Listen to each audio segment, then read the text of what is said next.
Welcome to On the Edge with April Mahoney Brains. Here, this is the spot where the conversations are pointed, the guests are sharp, and the responses are never dull. Did you bring your thinking caps? Because it's time to put them on. Because the conversation starts now.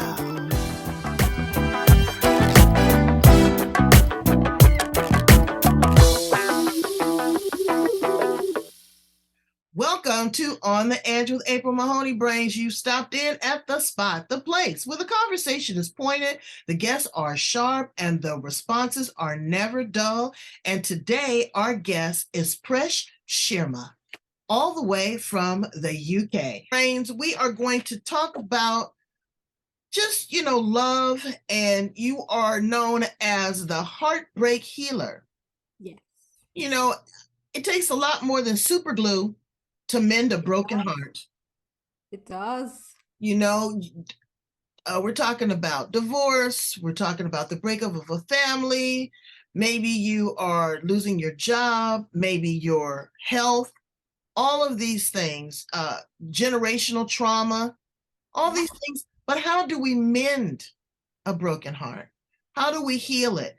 How do we just learn to sit with it? That's very important because you've got to sit, as I say, marinate in the situation so that you learn the lesson.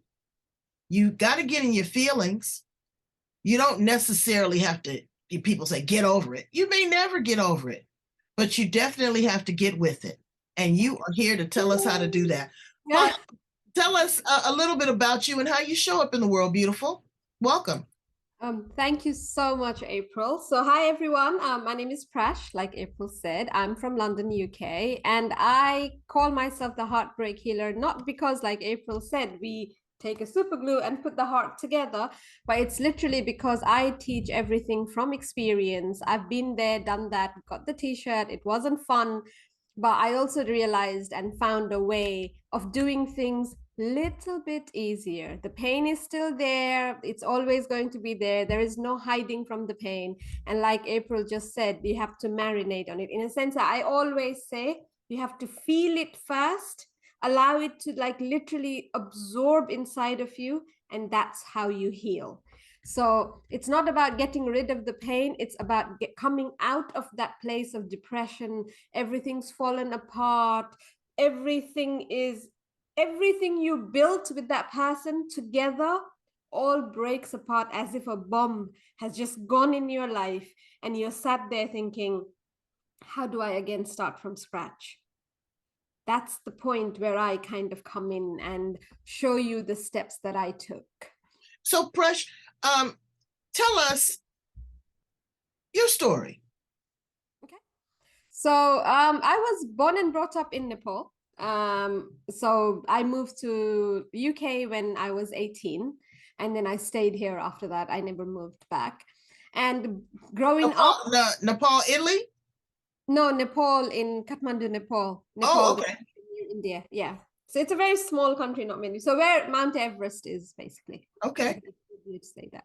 So yeah, and then I came here, never moved back. I come from a single mother family as well, but that was a little bit of a different case because my mom was in a domestic violent relationship, so she left. I came here, and then after I got married, it looked perfect. Everything was beautiful, especially in the social media and the pictures you post. It's like a fairy tale family, but inside there were rifts, and it was such a slow process of breakdown that when the breakdown actually happened, we both didn't even expect it. It was we didn't expect it, but expected it at the same time. But even though it was kind of like a mutual decision to go our separate ways, I had a 7-year-old daughter. I could not handle being in that relationship anymore because I was so extremely unhappy coming out of that relationship. When the relationship ended and I was on this side is when I actually went into depression because I felt like the biggest failure in my life, that I could not keep my marriage together. Because as you know, April, society always says to women, you are the glue that holds the family together. And also it's deep rooted in your culture. Yes. absolutely rooted in their culture. And then what happened to me was it just felt like I had one job to keep the family together, and I couldn't do it. And that took me down the road of full on depression. But unfortunately or fortunately for me, my 7-year-old daughter followed me down that path. And unfortunate because the poor kid had to go through a nervous breakdown and anxiety, everything because of. Oh, are you kidding me? No, because she was literally mirroring how I was feeling. She's such an empath. Oh, was So she, she, and was she a fond admirer of her father?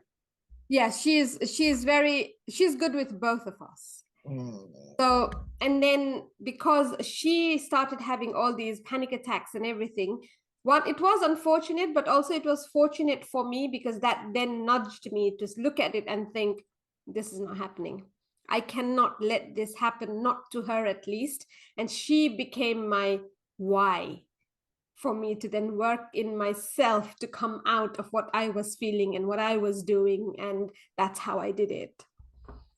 Wow, that is amazing. And so then you look back on your relationship with your mother Yes. and you see the epigenetics, you see the generational trauma that transferred from her, Mm. you know, uh, maybe she handled it a different way. Well, she handled it the best way she could because she left as well. Yes. And now you see yourself repeating these same patterns. Yes. It makes you sad because you're thinking that, why is this happening to me? I saw what happened to mom. I don't want this to happen to my baby. And it's happening. But when you had that aha moment, when the sky opened up and the sun shined again, when did you find that and how did you find that? So for me, it was literally the point where I woke up one morning. My daughter came running to me and said, "Mommy, I'm fine. I'm finding it really difficult to breathe." This was exactly a year on after our breakup. She was saying, "I'm having difficulties breathing." So I ran her to the emergency room because obviously that's what you do. Why wouldn't a child be able to breathe? And then the doctor slowly started asking her questions. And as she was answering those questions, more and more, it was like the curtain opening in front of my eyes and me realizing what she was saying. And then the doctor looked at her and said, "You're having panic attacks. This is not, you're not being able to breathe, but this is a panic attack and you're kind of having a nervous breakdown." Was the point when I just literally realized Wow. I did this to her. I am doing this to her directly or indirectly. It's me being so overwhelmed and consumed with heartbreak so much, I didn't even see what I was doing to her. Mm-hmm. So that was the And point when I so many realized. times in relationships or breakups, there's a few things that happen. Brains, pay attention. You say, oh, well, the children don't know. Let's don't talk in front of the children. What you fail to realize is if anybody lives in that house, a dog, a cat, a fish, everyone picks up on that energy. You think they're asleep, they're overhearing conversations. They see the distance. They don't see the hugging and the kissing and the nurturing. They hear the raising of your voice. They see the tears, all of these things. And so your child knows to stay in a child's place. They don't speak on it. Yeah. They suppress that. They act out in other ways. School, drugs, violence, sometimes, unfortunately, suicide. Mm-hmm. Mm-hmm. Also, what happens on the flip side is, people use the children as a pawn. Well, you won't be able to see your father because of XYZ, or your father is not paying child support, so you can't go and see them. You're punishing the child. Mm-hmm. Your mother is no good because she's dating somebody else. All of that kind of stuff. It's very hard not to bring your child into the fold. But the mature thing is to consciously uncouple, Yes. you know? Absolutely. And people don't consciously uncouple because it's the money, the control, or the sex, or the jealousy. Those four things right there are really what causes the problem. And in a divorce, nobody is going to win. Everybody loses. But you have to figure out what it is you're going to sacrifice. And is that going to be your child? Yeah. You Yeah. know? And it's very difficult to co-parent. Yeah. You know, how do you feel when your man's out there running with 3 or 4 different women and subjecting your child to that?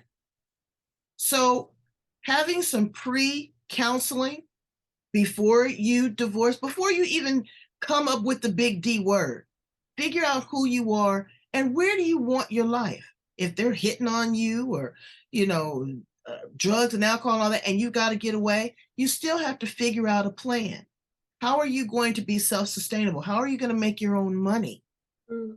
You know, because folks will cut you off. That's the first thing they do is cut off your livelihood. How do you reinvent yourself? What do you say to a woman that's in that spot right now? Pressure. So I would definitely exactly like, look, because just like a relationship, breakup is also a two people thing. It's not just not a single-handed thing. So a lot of drama, a lot of negativity, the things you held on to your inside of you, trying not to hurt them, that becomes a potent bullet now. You want to use it against them. You are always looking for things to, you're thinking, oh, I'm going to hurt them. But especially if you're a parent, my biggest advice would be, please don't say anything bad about the other person in front of the kid. You know why? Because that kid is 50% them, whether you like it or not.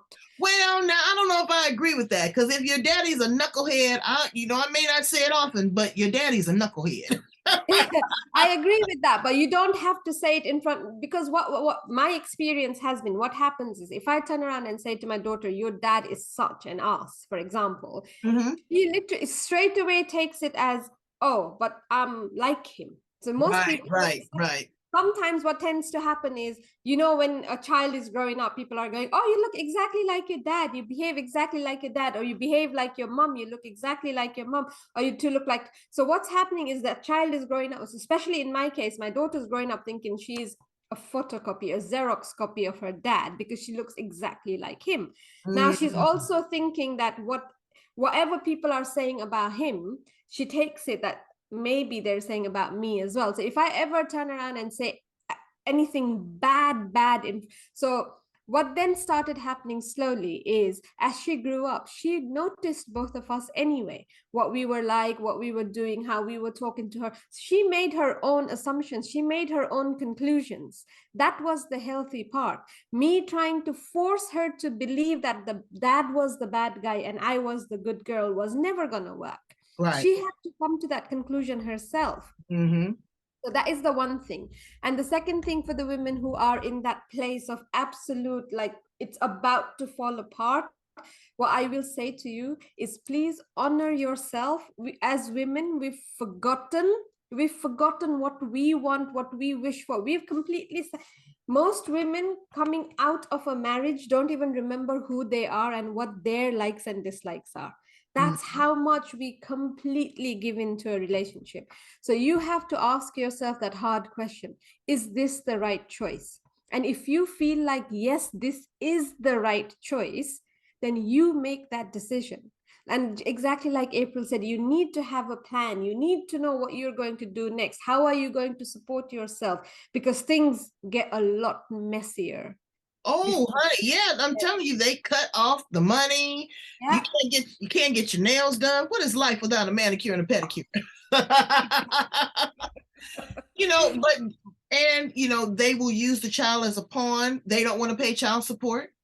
Okay, so if they don't pay child support until the court mandates it, what are you going to do? The child is not going to eat. They're not going to have a roof over their head. They're not going to be able to go to school. You have to have a strategy. Let's Yeah. flip this also and not just attack men, but Yeah, women no. too, Yeah. because there are a lot of single fathers out there. Yes. I want to give them credit. Yes. You know, for whatever reason, I had a situation. Some people that I know that the mother said, "I've had enough. Here, take all 3 of them." Mm. And he's there with 3 kids. What he didn't know what to do. Mm. He Mm. didn't know how to braid hair, barely knew how to cook, had to find childcare and still had to be the provider. Yeah.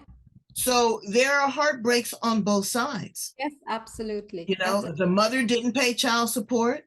Yeah. She would promise to come and visit. and the children will be sitting there waiting and waiting and waiting, never showed up, and it really impacts you Yeah, from generation to generation. The yeah. breakup of your parents, did that really cause you a lot of suppressed trauma that you Yes. realized after a while? Of course, it always does. It always, you don't even realize how much you carry. And as far as the men are concerned, I would definitely like to say that not all women are angels either. We can't sit here possibly and say, oh, you know what, all men are horrible and all women are. It's not. I've seen things where women have used the kids as their pawns. I've seen it that they know how to hurt the man is by making sure they don't see the child. So Mhm. they've done those things. And also, the problem with that is then this child is absolutely isolated from the person who really loves them. One thing we need to remember, especially in a breakup where kids are involved, is it's not the kid's fault. We have to, if only both sides remembered that and did everything based on, okay, I hate you. I absolutely hate your guts. But you know what? I'm coming to the birthday party for my child. That would be such a different place, such a different way of that child growing up. That is what will break the generational trauma. Always for that child to sit there thinking, oh, dad is coming, but are they going to fight? Dad Right, is coming, is mom's going to be in a bad mood? That is how the generational trauma gets transferred right, from right. me, them to them. The Mhm. only way for us to break that trauma, break that generational trauma, and saying, this is it, this is where it ends, is for us both to keep the differences will always stay there. Otherwise, we would never be divorced. We will always hate each other's guts. Otherwise, there would never be divorce.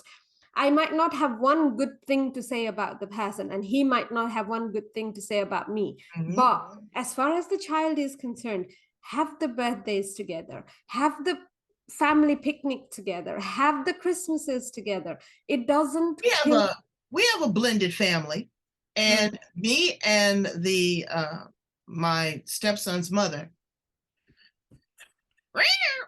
at mm, first, and now I tell you, we talk about every day. mm. We love each other. We are there to support each other. I'm going on vacation, and I said, "Can I put you down as my emergency contact?" You have to put on your big girl panties and your big boy panties when Mm. another person comes into your child's life and you have solidified and verified and had a conversation with them Yes, that this is where I draw the line. But you have to allow them flexibility because they're going to be in your child's life. yes, And the yes, more that you can do to try to get in that person's head, because they're going to eventually be in your child's heart, but making your child not like the new mm. girlfriend or the stepmother from the get go because you're jealous, you're insecure, you're angry. That's not teaching them to be a whole uh, healing heart individual. So tell me a No. little bit about what people can expect when they work with you. So when they work with me, normally I tend to work with women. And the reason behind that is not because men don't go through heartbreak or what I teach doesn't support men, but I feel a little bit out of integrity when I try and teach men to do these things, because I always say everything I teach comes from experience, and my experience comes from being a broken woman, not a broken man, Right. basically. So that's why. Otherwise, men are also welcome to listen to this, and this will help everybody. So when I was going through all these absolutely nightmarish scenarios and I decided to bring myself out of it for the sake of my child, on a hindsight, I realized I did certain things in a certain way that helped me. It was all over the place to begin with. It happens to everybody. You try this thing and then you all of a sudden jump and you try something else, hoping that something will help, something will bring clarity. So what I then did was, as a hindsight, I looked back and I realized there is actually a system that I can create. And I call it the H.E.A.L system. It's honor, evolve, activate, affirm, and love. So literally what I teach is nothing you haven't almost done before, nothing at least you haven't tried before, but you try it in such a haphazard manner because you don't know what to do. You're like literally clutching on the straws. So I give you a system, a roadmap to take. So you'll first honor exactly how you're feeling, what is going on, what is the deep-seated, rooted trauma that you're facing right now. And it takes you all the way, step by step, up to love, where you're then looking back into your life, everything that happened from a completely different perspective, to see that, oh, the only reason I'm here today doing what I'm doing, my kids are happy, I'm happy, that you get to that point. And then you look back and you realize everything happened for a reason, and it was going to happen whether you liked it or not. Especially as women, we tend to think that just if I hadn't done that, maybe we wouldn't have broken up. Only if I'd paid attention, maybe we wouldn't have broken up. Only if I'd given him this, maybe we wouldn't have. All of those ifs and buts mean nothing, because if this was meant to happen, it would happen no matter what. And you know, you have to go through these things. I always say there's value in the valley. You have to go there, because what does not kill you is truly your best teacher. Yes, absolutely. You have to learn resilience, how to bounce back. You know, it hurts, but Yeah. how much better you feel once you heal. So this is what you mean by being unapologetic. Yes. You don't have to be sorry. No. I don't like anything sorry or anything cheap. I just don't. You can feel good about yourself even at your lowest point, because I'm here to learn a lesson. You start journaling. What am I feeling? Like you said, honor that feeling, love it, nurture it, kiss it, you know, baby it, and remember it. Yeah. I don't want you to forget it. I don't want you to gloss over it, because now you have set up the beginning of a boundary of what you will not tolerate going forward for yourself, what is not conducive to your lifestyle. So let's ask you some fun questions, because we've done the deep stuff, girl. If you had 3 magical wishes, what would they be? Wow. That kind of put me in the spot, isn't it? Of course. If I had 3 magical wishes, I would wish to travel the world without like any restrictions, no time restrictions, no money restrictions, go to every corner of the world. And I was going to say you'd have a black card. Get Express black card. Yes, explore every depth of this world. I would love to do that. Second one, I would love to be able to reach at least like 1 million women and teach them what I'm doing, because I know because the things I know, I say it works for divorce and everything, but the way it works for everything in your life. It helps you balance it so beautifully and perfectly. And I know it's such a big saying, but because you gave me a magic wish, 1 million women was what But what's pouring into you? Who is feeding you that allows you to churn and burn and pour out to others? Where are you getting this knowledge from? I do. I would love to call myself the self-care queen, and I'm not even kidding. Everything that I give out, I give me first. All right now. Unless my cup is full, I'm not pouring it out. I have, because otherwise I can't do it. I won't, and I will end up, there will come a point where I will resent it, and I will not let that happen. So I give me what I always wished somebody else would give me. And then I realized why, because why am I waiting for somebody to give me something that I can give it to myself? Why does it make it more special if someone else gives it to me? Makes it more special when I give it to me, because I know what I want, I know what I need, I know what I desire. Right. Right. So Self-gratification. And there's nothing wrong with that. A lot of people say, oh, well, that's selfish, or that's conceited, or this is that. No, but it's about self-love. Because if you know what you want, then you can exude and you can share, you know, and you can share the love. What's your third wish? So, okay. So it was that and that. What would be my third wish? I think I covered all. Can you believe it? Yeah. Because reaching, I think I was going to say be more visible and out there, but reaching 1 million women is not going to be possible with that. That covered that. And all the freedom you're looking for, the time and everything covers when I'm talking about traveling without any restrictions. Beautiful. If you were a flower in the garden, what flower would you be and why? I think I would love to be the lily, pink lilies. Oh, beautiful. Because mainly because they're my favorite flower because of the smell they exude. When you buy a bouquet of lilies and leave it in the house, literally the whole house, when you open the door, is like so welcoming and warming. Is so I just bought some gardenias. okay. I didn't realize how radiant they are, and it was unbelievable. But I think I'd be a tulip. Oh wow. Because when they bloom, they're all wild and they just, they just do whatever it is they do. And they leave a bulb, and that bulb will continue to reproduce. Yes. What's your favorite kind of ice cream? I am a very salted caramel person. Oh. If your words had an odor, what would they smell like? If my words had an odor, they would smell like black opium from the YSL. Oh, oh boy. Sexy, exotic. And then when you walk into a room, you make a statement. It's a presence there. So yeah, I get you. I feel you. If you were an appliance in the kitchen, what appliance would you be? The fridge freezer, because that's where the ice cream goes.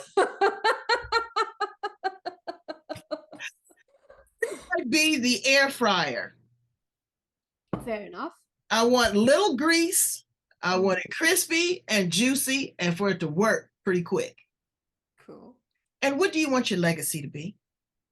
I want my legacy to be women in particular understanding that a happy relationship begins and ends with them.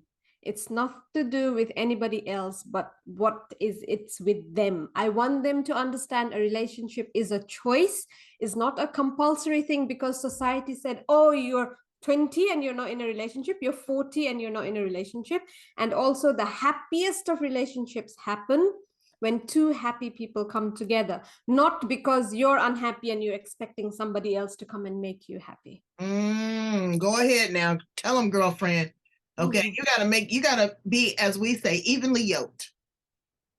You know, like a good two poached eggs. Yeah. You need to really kind of be there together. Please tell my brains how to get in contact with you, Prash, and to work with you, to follow you on social media, and to get more of this good loving. Yes, absolutely. So in all my socials, I'm at the Heartbreak Healer 1. So Instagram, TikTok, LinkedIn, Facebook, I'm at the Heartbreak Healer 1. And my website is just as easy, www.theheartbreakhealer.co.uk. Don't forget the .co.uk. That separates the wheat from the straw. And you are absolutely the best. Thank you so much for that powerful information. I felt it. I'm inspired by it. I'm sure glad that I'm in love. Okay. I'm sure glad that I'm in love. But you know what, Brains? I'm in love with me too. Yes. I don't wait for the outside influence. 30. I've been married 39 years.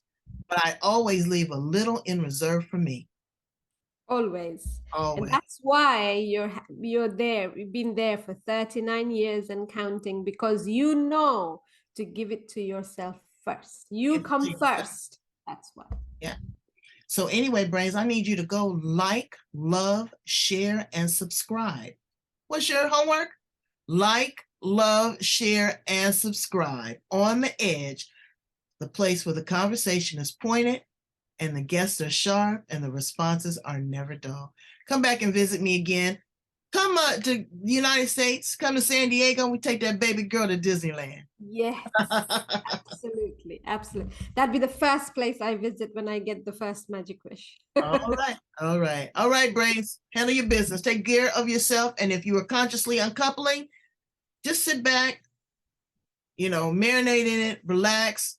Don't let the ugly side You got to be strategic, and good always wins. It does. It does. Thank you so much, April. This has Thank been you. so much fun. Thank All you. right. Bye, friends.